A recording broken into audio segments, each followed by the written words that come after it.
देवी चित्रलेखा, जन्म 19 जनवरी 1997, एक भारतीय आध्यात्मिक प्रवक्ता हैं जो मुख्यतः भागवत पुराण पर आधारित धार्मिक प्रवचन करती हैं।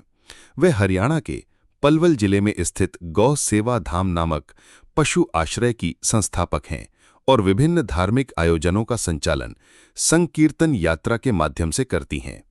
देवी चित्रलेखा जी एक प्रसिद्ध भारतीय भागवत कथा वाचिका और आध्यात्मिक गुरु हैं।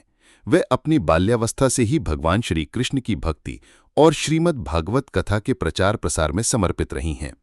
उनकी वाणी, सरल भाषा और गूढ़ आध्यात्मिक ज्ञान ने लाखों लोगों को प्रभावित किया है।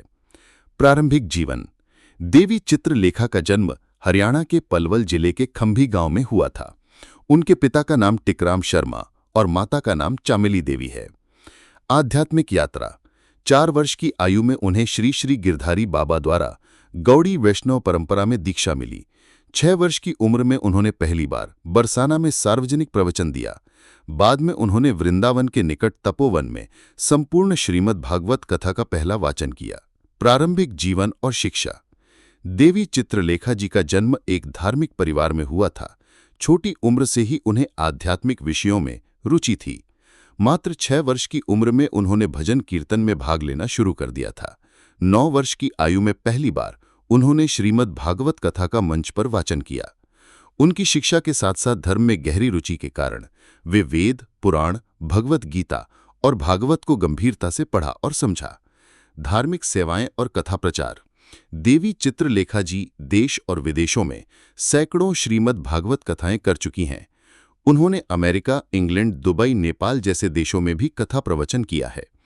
वे एक गौ सेवा प्रचारक भी हैं और कई धार्मिक व सामाजिक कार्यों में सक्रिय रूप से जुड़ी हुई हैं। प्रवचन और कार्य। उनके प्रवचनों का आधार भक्ति योग, वैष्णव संप्रदाय की परंपराएं और हरे कृष्ण महामंत्र का जप है। वे भक्ति संगीत में भी सक्रिय हैं और विभिन्न आयोजनों में भजन प्रस्तुत करती हैं। गौ सेवा धाम और संकीर्तन यात्रा। देवी चित्रलेखा ने हरियाणा के पलवल में स्थित गौ सेवा धाम नामक पशु आश्रय की स्थापना की, जो घायल और बेसहारा गायों की सेवा हेतु समर्पित है। उन्होंने भारत के विभिन्न राज्यों और अमेरिका, ब्रिटेन और दक्षिण अफ्रीका जैसे देशों में संकीर्तन यात्रा के अंतर्गत प्रवचन दिए हैं। विशेषताएं। सरल और प्रभावशाली शैली में श्रीमद् भागवत कथा का वाचन करती हैं। युवाओं को धर्म से जोड़ने के लिए विशेष प्रयास करती हैं। सामाजिक कार्यों में सक्रिय भागीदारी निभाती हैं। देवी चित्रलेखा जी की कथा शैली की विशेषताएं। सरल भाषा में गूढ़ ज्ञान। उनकी कथा शैली इतनी सहज होती है कि बच्चे, युवा और बुजुर्ग सभी आसानी से समझ सकते हैं। भावपूर्ण गायन। वे कथा के साथ भावपूर्ण भजन भी प्रस्तुत करती हैं जो श्रोताओं के हृदय को स्पर्श करते हैं। आधुनिक उदाहरणों का समावेश। वे भागवत कथा को आज के युग से जोड़कर समझाती हैं, जिससे युवा पीढ़ी को भी धर्म और भक्ति से जोड़ने में मदद मिलती है। भावनात्मक जुड़ाव। वे कथा में इतने भाव से बोलती हैं कि श्रोता सहज रूप से ईश्वर की भक्ति में लीन हो जाते हैं। समाज सेवा का संदेश। उनकी कथाओं में आध्यात्मिकता के साथ साथ समाज सेवा, नारी जागृति, पर्यावरण संरक्षण और गौ सेवा जैसे महत्वपूर्ण संदेश भी होते हैं। देवी चित्रलेखा जी के प्रेरणादायक विचार। जीवन में धर्म ही सबसे बड़ा बल है। जब धर्म हमारे साथ हो तब संसार की कोई भी शक्ति हमारा कुछ नहीं बिगाड़ सकती। भगवान की भक्ति कोई बोझ नहीं, बल्कि आत्मा की सच्ची शक्ति है।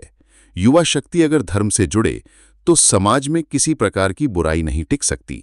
गौ सेवा केवल परंपरा नहीं, ये प्रकृति और संस्कृति दोनों की रक्षा है। सच्चा आनंद बाहर नहीं, भीतर है और वह मिलता है श्री कृष्ण के चरणों में। प्रौल्लिटिक कथाओं और विषय। श्रीमद् भागवत कथा, श्री कृष्ण जन्मोत्सव, रुक्मणी विवाह, श्री राम कथा, नारी जागृति और धर्म, भजन संध्या। देवी चित्रलेखा जी के प्रसिद्ध भजन। शाम तेरे नाम पे मिट जाएंगे, एक भावपूर्ण भजन जो श्री कृष्ण प्रेम में समर्पण की भावना को प्रकट करता है। तेरी बंसी ने मोहे रुला दिया, श्री कृष्ण की बंसी के मोह में गोपियों की भावनाएं दर्शाने वाला मार्मिक भजन। मेरे तो गिरधर गोपाल, दूसरों ना कोई। भक्त मीरा के शब्दों को देवी चित्रलेखा जी की मधुर आवाज में सुनना एक आध्यात्मिक अनुभव होता है।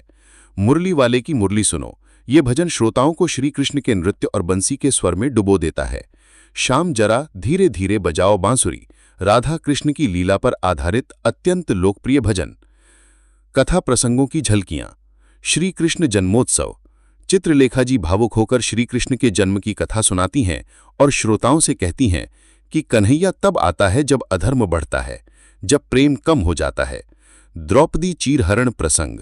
जब द्रौपदी श्री कृष्ण को पुकारती है, चित्रलेखा जी श्रोताओं से कहती हैं कि जब संसार से सहायता बंद हो जाए तब श्री कृष्ण शुरू होते हैं। रुक्मिणी विवाह। रुक्मिणी जी की भक्ति और प्रेम के भाव को चित्रलेखा जी इतने सुंदर शब्दों में कहती हैं कि श्रोता भाव विभोर हो जाते हैं। जो राधा सा प्रेम करे और रुक्मिणी सी श्रद्धा रखे, वही कृष्ण को पा सकता है। कलयुग और धर्म की स्थिति। देवी जी अक्सर कहती हैं कि आज के युग में भागवत कथा को जीवन में नहीं उतारोगे तो केवल धन संपत्ति व्यर्थ है। हमारे चैनल नेगी टेलीकॉम जालंधर को सब्सक्राइब करें और नई तकनीकी जानकारियों से जुड़े रहें। बेल आइकॉन दबाना ना भूलें ताकि आपको हर नया वीडियो सबसे पहले मिले। वीडियो अच्छा लगा हो तो लाइक करें, कमेंट करें, शेयर करें और हाँ, सब्सक्राइब करना ना भूलें। नेगी टेलीकॉम जालंधर। धन्यवाद।